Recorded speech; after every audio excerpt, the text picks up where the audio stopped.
विद्यार्थियों, कल हमने एग्जाम्पल 7 तक कंप्लीट कर लिए थे। आज हम एग्जाम्पल संख्या 8 करने जा रहे हैं। तो देखना एग्जाम्पल संख्या 8 क्या कहता है आपका।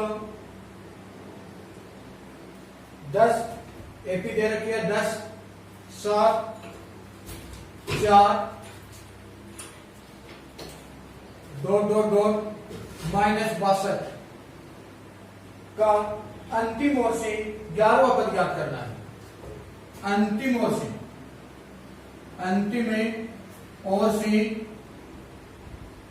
11वां पद ज्ञात करना है। अब देखो, मैंने अंतिम ओर से पद ज्ञात करने का आपको फॉर्मूला लिखा रखा है। क्या लिखवाया था? अंतिम ओर से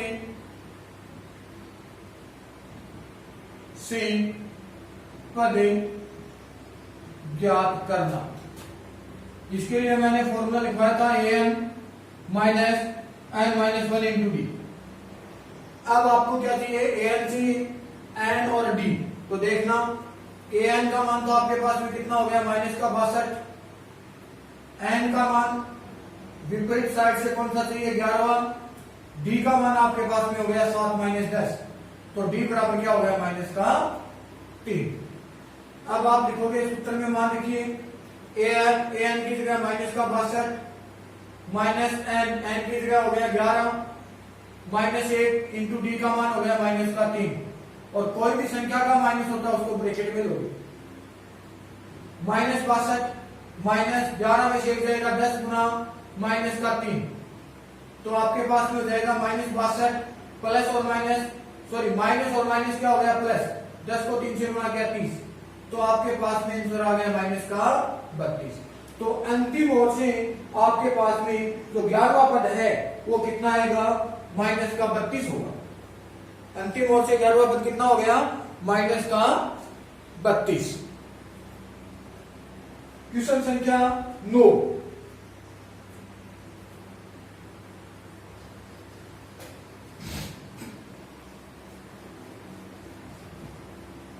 देखना क्वेश्चन संख्या 9 क्या कहता है। 1000 रुपए की धनराशि 8% वार्षिक साधारण ब्याज पर निवेश की जाती है। यानी कि 1000 रुपए को 8% वार्षिक दर से निवेश किया जाता है। प्रत्येक वर्ष के अंत में ब्याज परिकलित कीजिए। आपको ब्याज निकालना है प्रत्येक वर्ष के अंत में। क्या ये ब्याज एक एपी बनाता है? यदि ऐसा है तो इस तथ्य का प्रयोग करते हुए 30 वर्षों के अंत में ब्याज परिकलित कीजिए। 30 वर्षों के अंत में आपको क्या निकालना है? ब्याज निकालना है। तो आपके पास में देखना, मूल जो राशि है वो है मूलधन। मूल राशि को क्या कहते हैं? मूलधन। और आपको दे रखा है 1000 रुपए। दर कितनी दे रखी है? 8%। और प्रत्येक वर्ष के अंत में आपको क्या निकालना है? ब्याज परिकलित करना है। प्रत्येक वर्ष के अंत में क्या निकालना है? ब्याज। तो सबसे पहले हमें समय कितना दे रखा है? 30 वर्षों के अंत तक। यानी कि n का मान आपके पास में क्या हो जाता है? 30। n बराबर कितना हो गया? 30। ओनली 30। क्या पूछा है? 30 वर्ष के अंत में ब्याज कितना हो जाएगा? ब्याज पूछा है।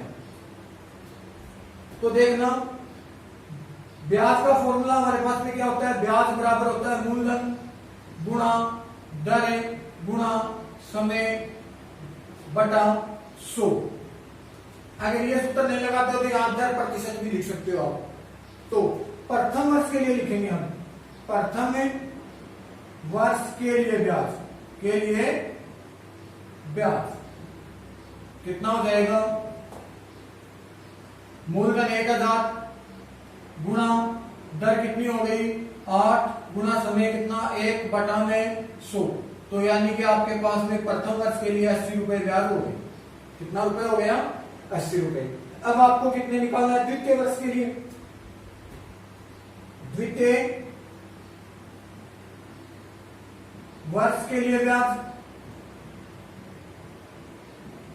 तो आपके पास में मूलधन हो गया 1000, दर 8 गुणा समय कितना हो गया? 2, और बटा में क्या हो जाएगा? 100। 2 बिंदु से 2 बिंदु कट हो गई। 8 दूनी 16, 160 रुपए द्वितीय वर्ष का ब्याज हो गया। अब आपको कौन से वर्ष का निकालना है? तृतीय वर्ष के लिए ब्याज, तृतीय वर्ष के लिए ब्याज। तो मूलधन 1000, दर 8, समय कितना हो गया 3/100, 2 बिंदु से 2 बिंदु कट हो गए 240 रुपए। ये तो हमारे पास में हो गया। इसका मतलब आपके पास में जो एपी बनेगी वो एपी क्या बन गई, आपके पास में एपी बन गई 80, 160, 240 और कहां तक का ब्याज निकालना है 30 वर्ष तक का। तो 30वें वर्ष के लिए तो n का मान आपको कितना लेना है 30 लेना है। n बराबर तो कितना हो जाएगा 30, a का मान हो गया 80, d बराबर क्या हो जाएगा 160 माइनस 80, d बराबर हो गया 80। अब आपको फॉर्मूला लगाना है an, 30वें वर्ष का पूछा है, an बराबर a plus n minus 1 into D. तो a n की जगह हो गया 30 बराबर a का मान 80 प्लस n का मान 30 माइनस 1 गुना d का मान क्या हो गया 80। a 30 बराबर हो जाएगा 80 प्लस 30 में से 1 जाएगा 29 गुना 80। आपने क्या लिखा है 30 बराबर 80 प्लस 0 9 8 72 7 8 दूनी 16 और 7 कितने हो गए 16 और 7 हो गए 23। तो आपके पास में 30 का मान 2320 प्लस 80 2400 रुपए हो गए ब्याज। यानी कि 30वें वर्ष के अंत में जो ब्याज होगा वो कितना हो जाएगा 2400 रुपए हो जाएगा। ब्याज कितना बन गया 30वें वर्ष के अंत में 2400 रुपए ब्याज बन गया। ये आपका एग्जाम्पल नंबर 9 कंप्लीट हो गया। अब हम एग्जाम्पल नंबर 10 करते हैं। एग्जाम्पल संख्या 10।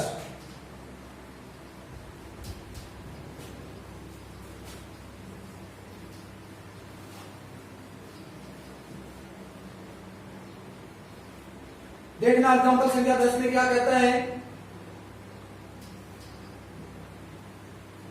कि फूलों की है कि क्यारी में पहली पंक्ति में 23 गुलाब के पौधे, पहली पंक्ति कितने पौधे हैं 23 पौधे गुलाब के।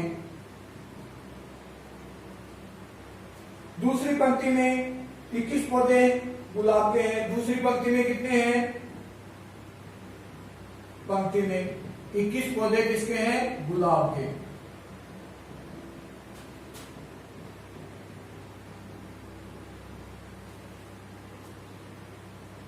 तीसरी पंक्ति में 19, तीसरी पंक्ति में कितने हैं 19 इत्यादि। इसकी अंतिम पंक्ति में 5 गुलाब के पौधे हैं। अंतिम पंक्ति में कितने पौधे हैं 5।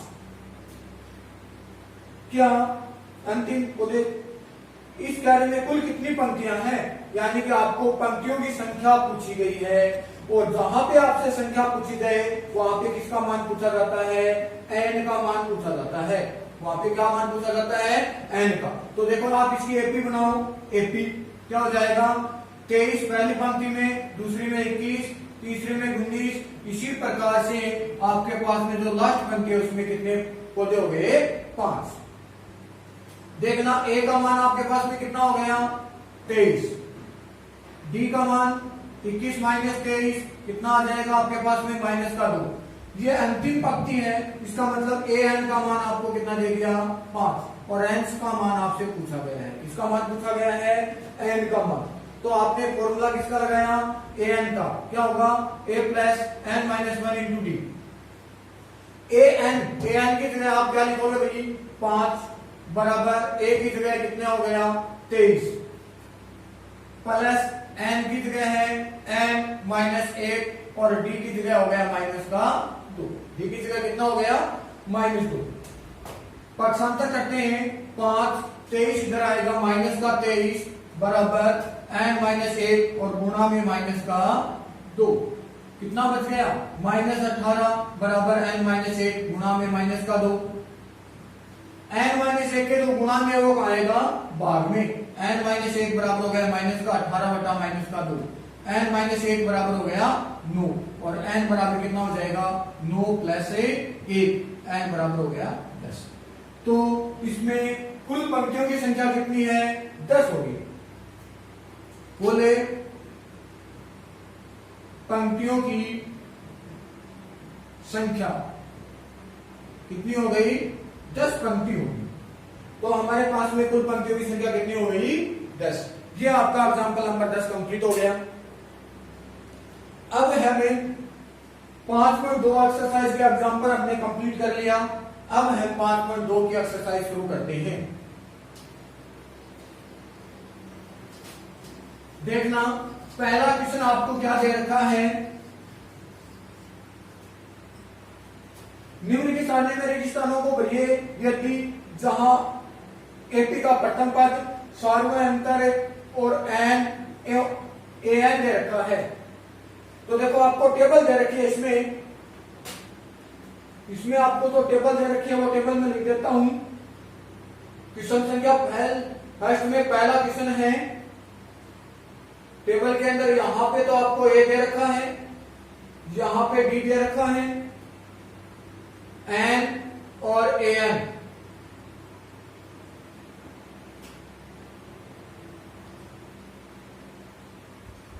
सात 3 8 और ये खाली जगह भरना आपको।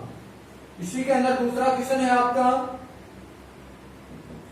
-18 खाली जगह है 10 0। तीसरा क्वेश्चन आपके पास में खाली जगह है -3 18 -5। क्वेश्चन संख्या 4 -18.9 2.5 खालिस्तान 3.6। और इसी के अंदर क्वेश्चन संख्या 5 आपको दे रखा है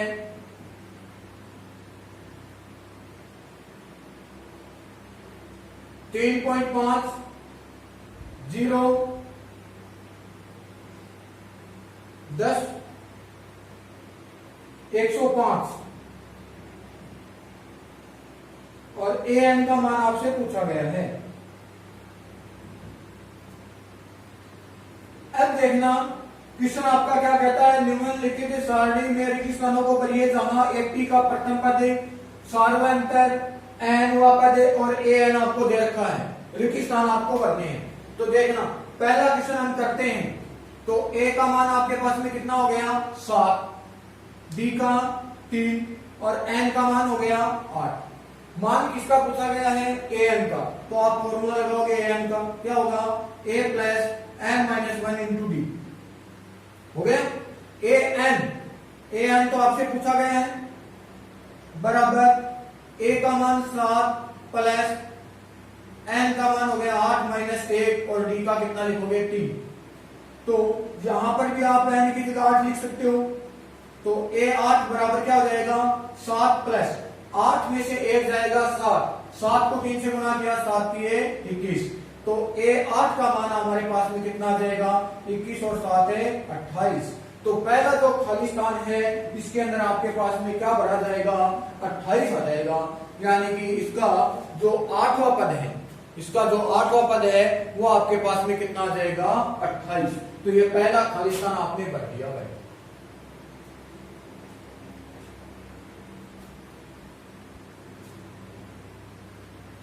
अब खाली स्थान दूसरा भर रहे हैं, क्वेश्चन संख्या सेकंड।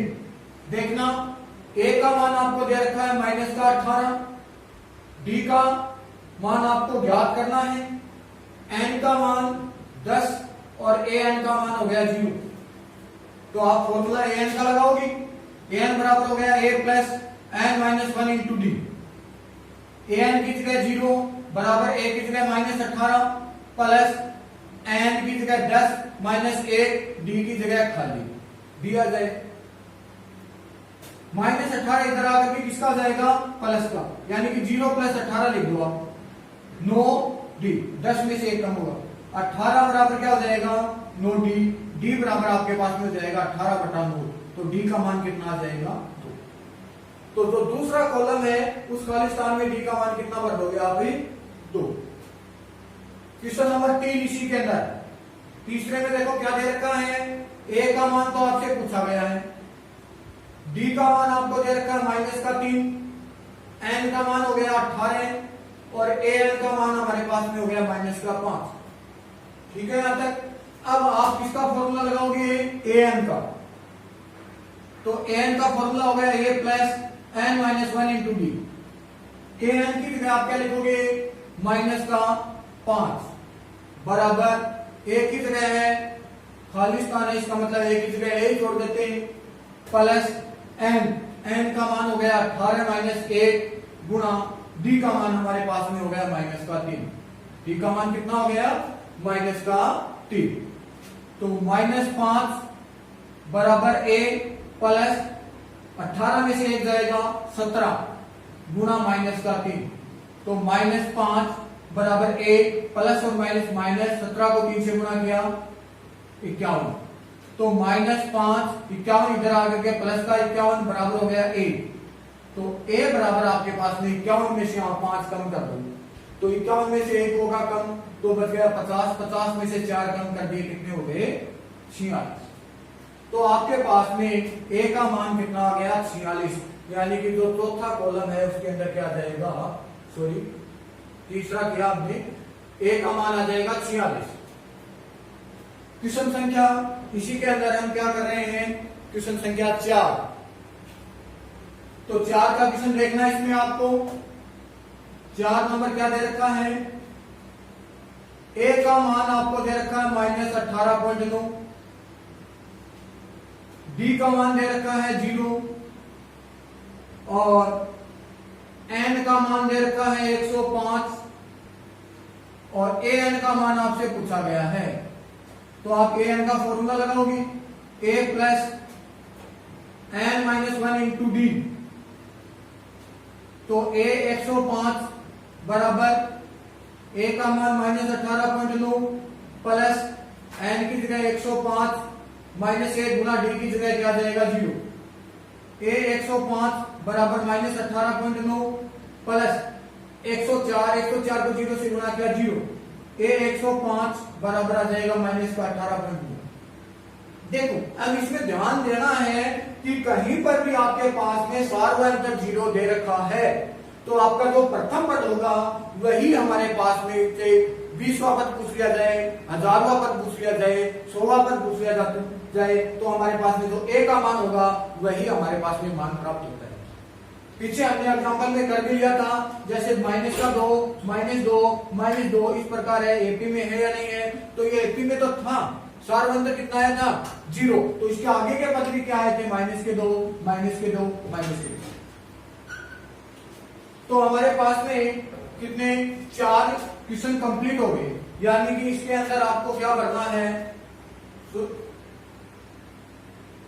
सॉरी हमने गड़बड़ कर दी, 4 के क्वेश्चन में 5 का क्वेश्चन ले लिया साथ में, 4 के क्वेश्चन में किसका ले लिया 5 का क्वेश्चन ले लिया। तो थोड़ा सा इसको मैं पहले चेंज कर देता हूं, यहाँ पे क्वेश्चन संख्या 5 है और ए का मान आपके पास में कितना है, ए का मान है 3.5, ए का मान कितना है 3.5, डी का मान 0 है, एन का मान 105 है। ठीक है, ए एन का मान इसमें पूछा है 5वें में, तो यहाँ पे आपके पास में क्या आएगा 3.5 ये हो गया और ये भी क्या हो जाएगा 3.5, तो आपका जो आंसर आएगा वो 3.5 आ जाएगा। तो ये कॉलम हुआ है आपके पास में 3.5। 4 वाला अभी हमने किया नहीं, 4 का क्वेश्चन आपको करना है। यहां तक ठीक हो गई। तो आपके पास में क्वेश्चन नंबर पहले में 5 का कंप्लीट हो गया। अब आपको 4 का क्वेश्चन और करना है, तो पहले में 4 का क्वेश्चन देख लीजिए आप। क्वेश्चन संख्या 1 में 4 का क्या दे रखा है, ए का मान तो आपको दे रखा है -18.9, डी का मान आपको दे रखा है 2.5, एन का मान आपसे पूछा गया है और ए एन का मान दे रखा है 3.6। ठीक है, अब n का मान पूछा गया है, an का फॉर्मूला लगाओ, a plus n minus 1 into D लिखा। an की जगह कितना हो गया 3.6 बराबर a की जगह है माइनस 18.9 प्लस n की जगह है खाली जगह हो गया माइनस 1 गुना डी का मान है 2.5। यहां तक ठीक है। 3.6 तो आपका यह हो गया, 18.9 माइनस का है, इधर आकर के किसका हो जाएगा प्लस का 18.9 बराबर n माइनस 1 और गुणा में कितना आ जाएगा 2.5। इनको आप जोड़ दीजिए, 9 और 6 हो गए कितने 15, 8 और 3 कितने 11, 1 12 और 1 1 2 22.5 हो गए बराबर n माइनस 1 गुणा में 2.5। इसके जो गुणा में वो आएगा बाद में n माइनस 1 बराबर 22.5 बटा में 2.5। n माइनस 1 बराबर पॉइंट से पॉइंट कट हो गया 22, 225 बटा 25 लिख देता हूं। n माइनस 1 बराबर 25 9 225 और n बराबर हो जाएगा 9 प्लस 1, n बराबर कितना हो गया 10। तो यह आपका क्वेश्चन संख्या 4 कंप्लीट हो गया, यानी कि आपका क्वेश्चन पहला कंप्लीट हो गया। क्वेश्चन संख्या सेकेंड शुरू कर रहे हैं।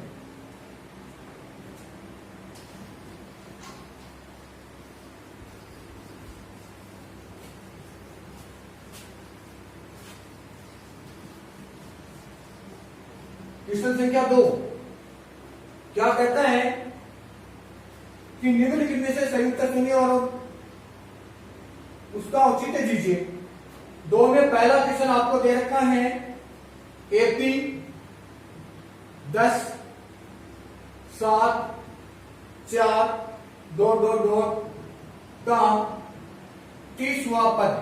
कौन सा पद आपको ज्ञात करना है 30वां पद ज्ञात करना है। तो देखो ए का मान कितना हो गया 10, डी का मान 7 माइनस 10 मतलब है माइनस का 3 और एन का मान हो गया 30। तो ए एन का फॉर्मूला लगा दो आप, ए एन बराबर क्या होगा A plus N minus 1 into D. A N की जगह 30, ए का मान 10 प्लस एन की जगह है 30 माइनस 1 गुणा में डी क्या लिखोगे माइनस का 3। ए 30 बराबर हो गया 10 प्लस 30 में से 1 जाएगा कितना हो जाएगा 29 गुणा माइनस का 3। ए 30 का मान हो गया 10 प्लस और माइनस माइनस 87। तो ए 30 का मान हो गया कितना माइनस का 77। ये तो आपके पास में क्वेश्चन संख्या 2 में पहला क्वेश्चन हो गया। अब क्वेश्चन संख्या 2 में दूसरा क्वेश्चन आपको एपी दे रखी है -3 -1 बटा 2 2 2 2 2 का 11वां पद ज्ञात करना है।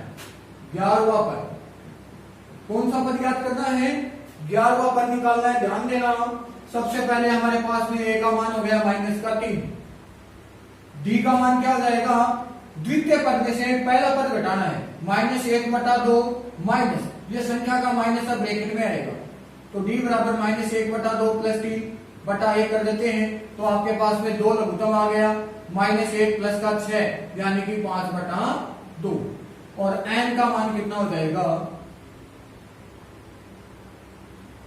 11। an का फॉर्मूला लगा दो a plus n minus 1 into D. A N की जगह 11 बराबर ए की जगह -3 प्लस एन की जगह 11 माइनस 1 गुना डी का मान 5 बटा 2।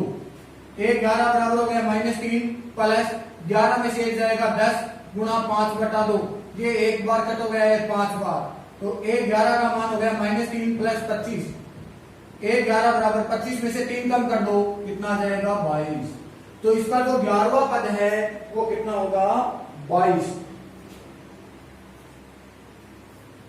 क्वेश्चन संख्या सेकंड आपका कंप्लीट हो गया। अब हमें क्वेश्चन संख्या थर्ड करने जा रहे हैं। क्वेश्चन नंबर 3 देखना,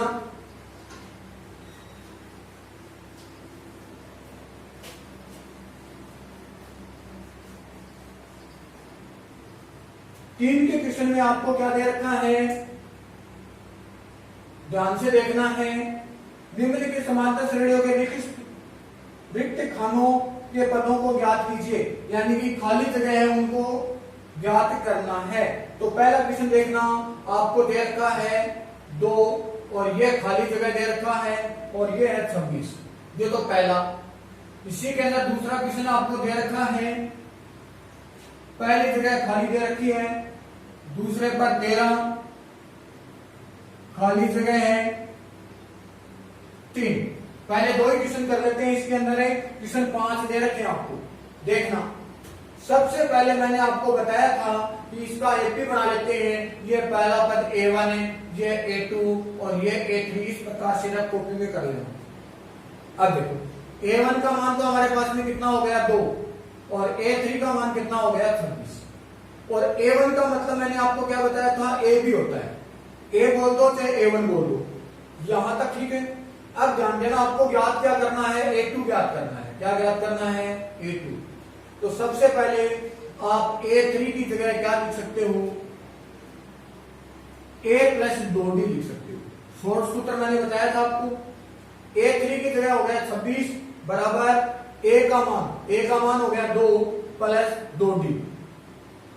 26 2 इधर आ जाएगा, माइनस का 2 बराबर 2D, 24 बराबर कितना हो गया 2D, और D के जो भी गुना में वो आएगा बाद में, D बराबर 24/2, तो D का मान कितना आ गया 12। ये किसका मान हो गया, D का। अब आपसे पूछा किसका मान गया है, A2 का, तो A2 की जगह आप A प्लस D लिख सकते हो। A2 की जगह क्या लिख सकते हो, A प्लस D, मतलब A2 बराबर हो जाएगा A का मान 2 प्लस D का मान 12, तो A2 बराबर हो जाएगा 12 और 2 14। तो जो खाली स्थान है उसमें A2 की जगह कितना आ जाएगा, 14 आ जाएगा। ये खाली जगह हमने ज्ञात कर ली। इसी के अंदर जो सेकंड क्वेश्चन है उसको ध्यान देना आप। सेकंड क्वेश्चन को ध्यान से देखोगे, ये A1, ये A2, ये A3, ये A4। फिर कॉपी में ऐसा लिखने की आवश्यकता नहीं है, कॉपी में बना करके देख लेना इसको। अब देखो A1 मतलब A का मान आपसे पूछा गया है, A2 यानी कि कितना हो गया 13, A3 कितना प्रश्नवाचक चिन्ह, A4 आपसे दे रखा है 3। अब आप शॉर्ट क्वेश्चन से A2 की जगह क्या लिख सकते हो, A प्लस D बराबर हो गया A2, तो A प्लस D, A2 का मान हो गया कितना 13, A2 का मान कितना हो गया 13, ये इक्वेशन नंबर बन गई 1। अब A4 की जगह आप क्या लिखोगे, A प्लस 3D बराबर A4 लिखोगे, तो A प्लस 3D बराबर क्या हो जाएगा, A4 का मान दे रखा 3। ये समीकरण नंबर कितनी बन गई 2। समीकरण 1 और 2 से, समीकरण 1 व 2 से आपने कक्षा 9 में विलोपन विधि पढ़ी थी। तो देखो A प्लस D बराबर आपके पास में कितना आ जाएगा 13 और A प्लस 3D बराबर हो गया 3। विलोपन विधि का मतलब क्या होता है, या तो A को हटा दो या D को हटा दो। A को हटाना है तो ये माइनस और ये माइनस यहां लिखोगे आप घटाने पर, घटाओगे तो A आपका कट हो जाता है, इसका मतलब A हट गया। 3D माइनस का है, D प्लस का, माइनस के 2D बराबर आपके पास में आ गए कितने 10, और D के जो भी गुणा में है वो आएगा बाद में 10 बटा माइनस का 2, D बराबर हो गया आपके पास में माइनस का 5। D का मान आप समीकरण नंबर 1 में रख दो या 2 में रख दो, तो आप क्या लिखोगे, D का मान समीकरण 1 में रखने पर, 1 में रखोगे तो हो जाएगा A प्लस D बराबर आपका कितना हो गया 13। A की जगह है A प्लस D का मान आपने निकाल लिया माइनस का 5 बराबर 13। A प्लस और माइनस क्या हो गया, माइनस 5 बराबर 13। A बराबर क्या हो जाएगा 13, 5 को पक्षांतर करके आगे लेके जाओगे प्लस का 5, A बराबर हो गया 18। इसका मतलब पहला पद A1 का मान आपके पास में आ गया 18 आपसे कौन सा पूछा गया है, A3। तो A3 की जगह आप क्या लिखोगी, A प्लस 2D। A3 बराबर आपका क्या हो जाएगा, A की जगह 18 प्लस 2 गुना D का मान आपके पास में आ गया -5। D का मान क्या, -5। तो A3 बराबर हो गया 18 माइनस 10। A3 का मान हो गया कितना, 8। तो यहां पे तो आपके पास में आ जाएगा 18, यहां पे है 13, यहां पे 3 की जगह कितना आ जाएगा, 8। यह आपका क्वेश्चन संख्या 3 में 2 क्वेश्चन कंप्लीट हो गए।